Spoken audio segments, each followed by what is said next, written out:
Well, good morning and welcome to Zen Fits here in Blackstone, Virginia, the center of the world. But then you two are at the center of the world. Okay, yesterday as a birthday present, my son took me to see Avatar 2 at 9:30 in the morning, Saturday morning. The theater was empty. There was only the two other people in there. And I had... Now I saw Avatar 1, of course, right after it came out, and then I opened up a page called The Voyage to Pandora. And for years, ever since Avatar came out, I've been writing insights on that page. I had just kind of dwindled off here the last year, I think. But how many years has it been since Avatar? I took my mother to it. She died in 2014. So Avatar was like must have been 2013. She was 102. I took her to see it when she was 100. Okay, so that would be 2012, right? Anyway, took her to see Avatar. Little old lady, 100 years old. How'd you like it, Mom? She said, oh, well, I liked it very much, but where did they get all those tall blue actors from?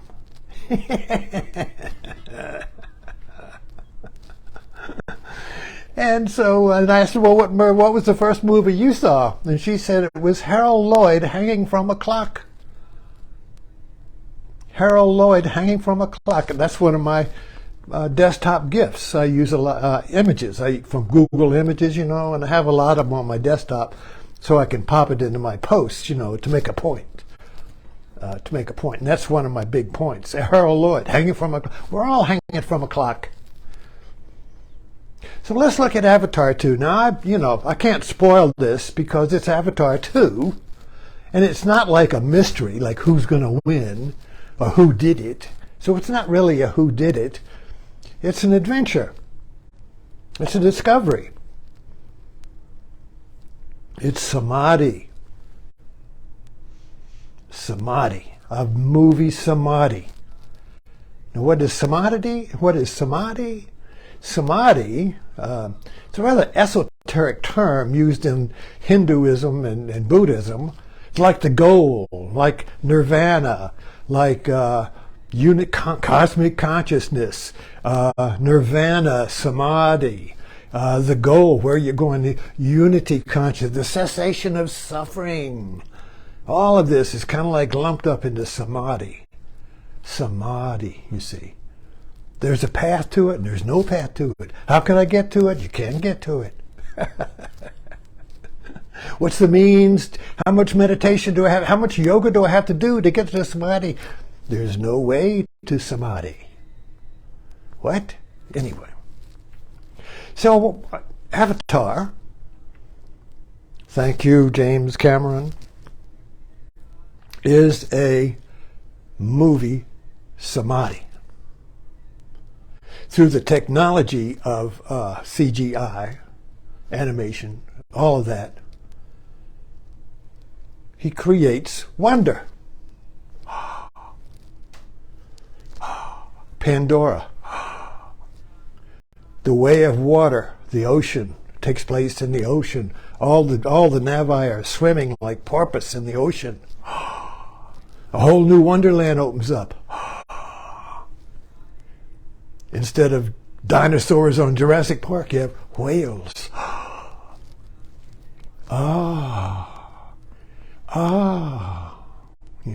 So I kind of like wondered, can Cameron recreate of the first Avatar?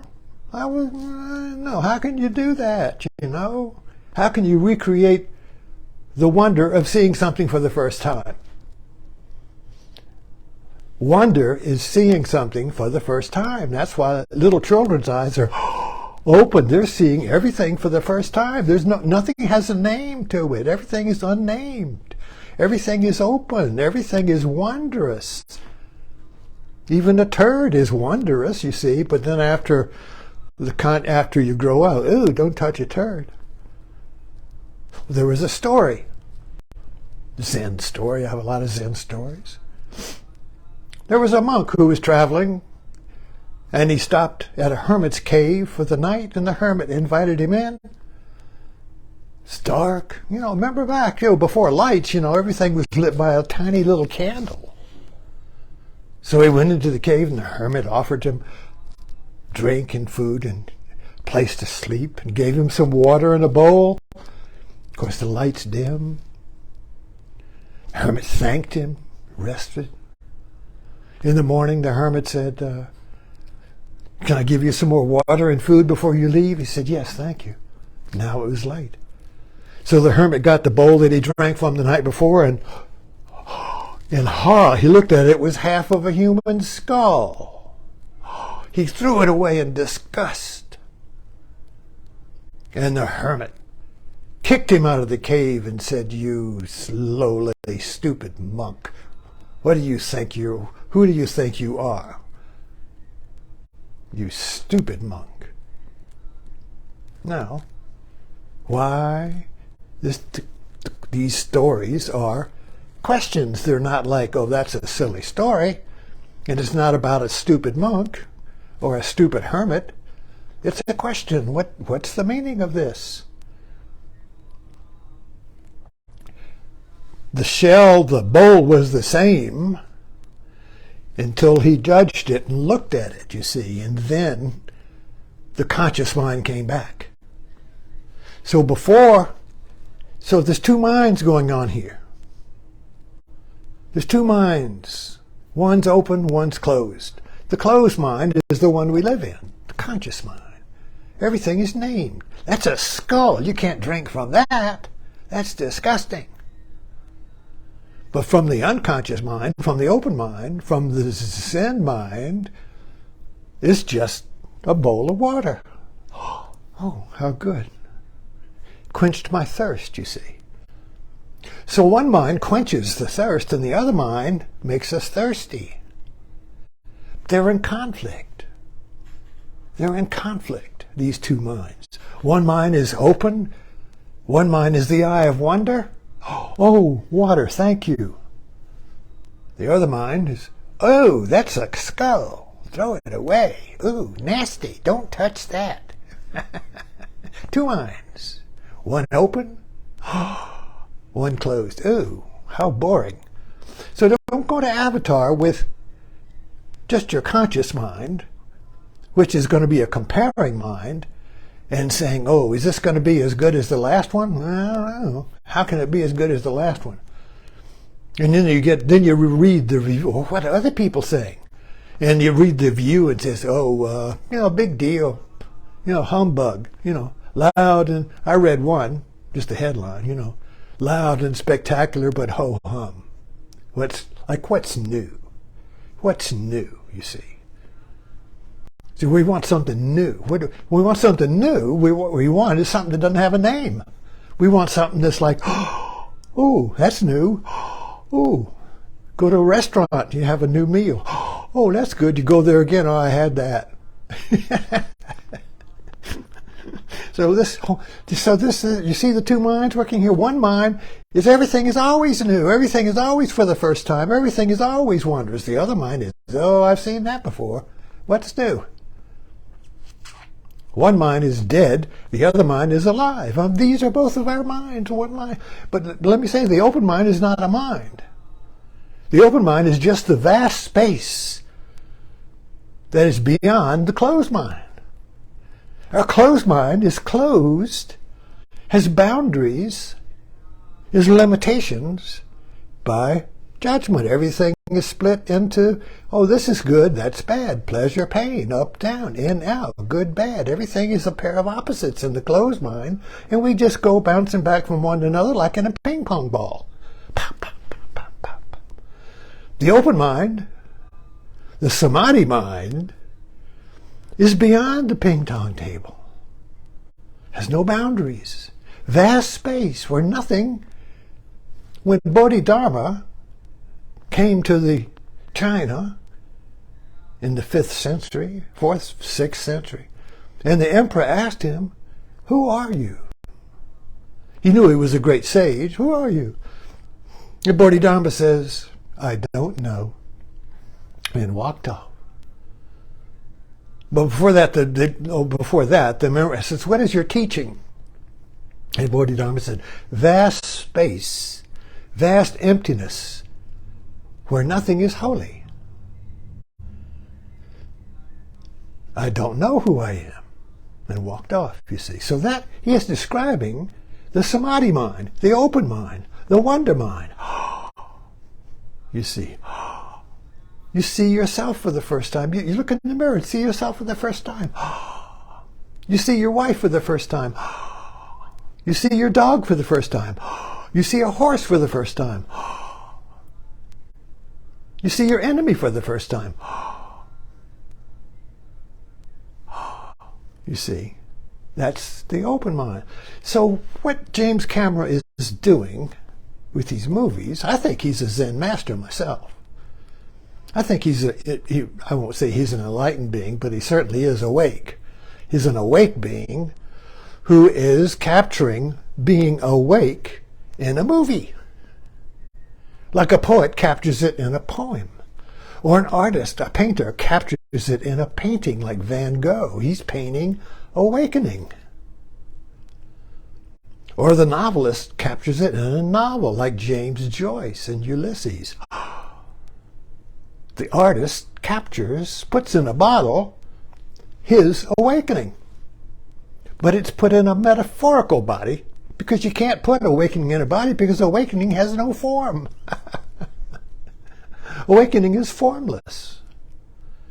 Does have a form? Does wonder have a form? If you want to put wonder in a bottle, what would it look like? It would look like Avatar. So Avatar, basically for me, now when I woke up this morning, it had been perking during the night. Let me see, perking. You know, I got for my birthday, I got a thermos bottle for my birthday. It's got plaid. But what the thermos bottle does, what I really got for my birthday, I got it early, was a Keurig coffee pot maker. So you can have a little cup, single cup or a coffee pot. So we've been making a coffee pot, a pot of coffee. And we've been making coffees by single cup for so long that I've forgotten when you brew like a pot of coffee, it's fresh when you get it. But then after a while it gets kind of burnt. It's kind of overcooked. Ooh, it's not good like it was the first time. So how do you keep the coffee fresh like it was the first time when you're having it in the same pot over and over? Well, you put it in a thermos. So the thermos keeps the fresh. So every time you have the cup of coffee, it's hot like the first time. Now this is a metaphor. I just realized it when I was doing this talk. So the thermos is a metaphor for keeping life fresh. Wondrous. Now you have to, you see, there's two minutes. So if we go to the movie with a closed mind and say, oh, this isn't as good as the last one. Oh, you could have done that different. Oh, that's stupid. Or yada, yada, yada, yada. That's a closed mind. That's the conscious mind. But outside of that, like a vast space is the, and I won't say unconscious because that's just saying that's another mind. It's not another mind. It's the open, unbounded, unlimited mind in which our little conscious mind is a bubble. So we're inside like a bubble boy in Seinfeld. We're in a little bubble. And we're pounding on it. I want out. I want everything's the same here. Nothing's new. So this is good metaphor. The bubble. We're in a bubble, you see, of consciousness. And that bubble can be very contracted. We can be very judgmental.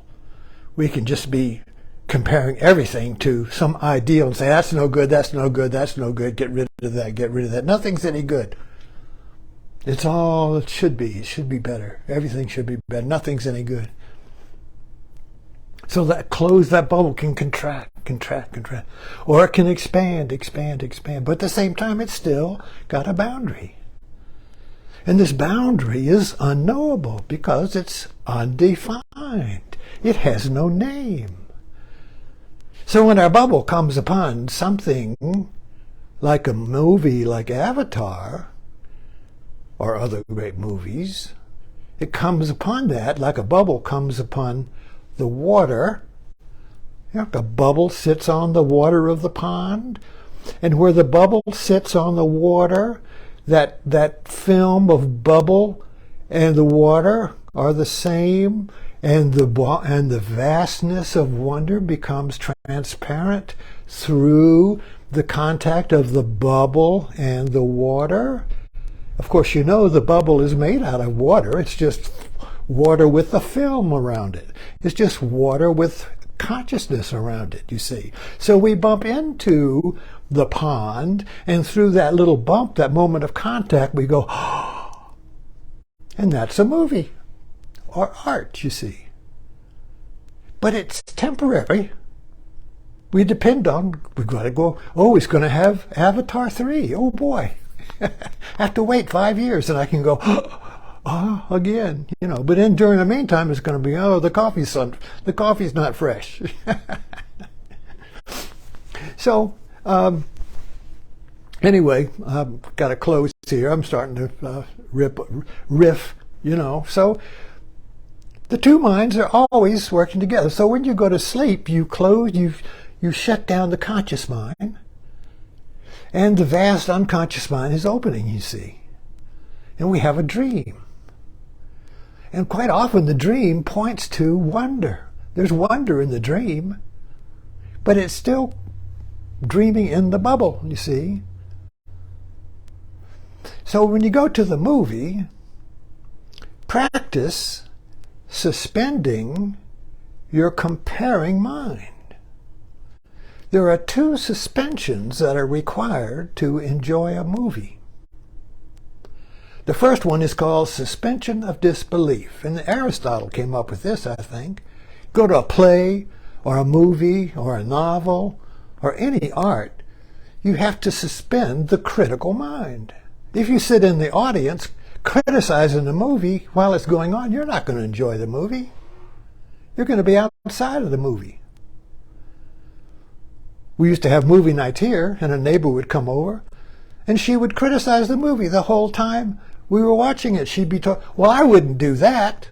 That is stupid. Why did that woman do that? I wouldn't have done that. Well, you shut up. It's a movie. She couldn't let go of her critical mind. So you have to suspend that mind. I call it the comparing mind, the CM, comparing mind, where you compare everything. Everything is something, and you compare it to see which is the better one, and nothing ever comes out permanently good. Everything is temporarily good or temporarily bad. Good, bad. It's ping pong game of the conscious mind. The good, bad, bad, good, bad, good. So that has to be suspended, and you have to see the movie. Even though it's a sequel, you see, that's the really difficult part, because you're already seen the first one, and you remember how fresh that was. So this isn't going to be that good, is it? So you're comparing, well, it wasn't as good as the first one. So you have to see it for the first time and suspend. So the second suspension, the first suspension, is suspending the belief that the movie's not real, because the movie isn't real. So you have to suspend that belief and pretend the movie is real, and then you can enter the movie. But then you have to suspend the comparing mind. So while you're in the movie, you can't be comparing it and saying, oh, this isn't as good as the last one, or this is silly, or whatever. So each time that little talky talk goes on, you see, that's flipping you back out into consciousness. You don't want to go into the vast unknown space of wonder. You don't want to go into the vast space where nothing is holy. Nothing is holy means not a thing is. Not a thing is named, good or bad, you see. We don't want to go there, because then the bubble is suspended. Then the bubble pops. Now, samadhi is when the bubble pops. So we can have small, go to Avatar as Samadhi, you can have a bubble popping experience there. Wonder. But then the conscious mind closes back in and you leave and think, oh, well, that was nice. I enjoyed that pop. But now I'm back in the bubble. So the practice of Zen and other transcendental traditions that are in all of the major religions is the practice of making the bubble transparent. So you're always connected with the way of water, which is what the movie was about. The way of water.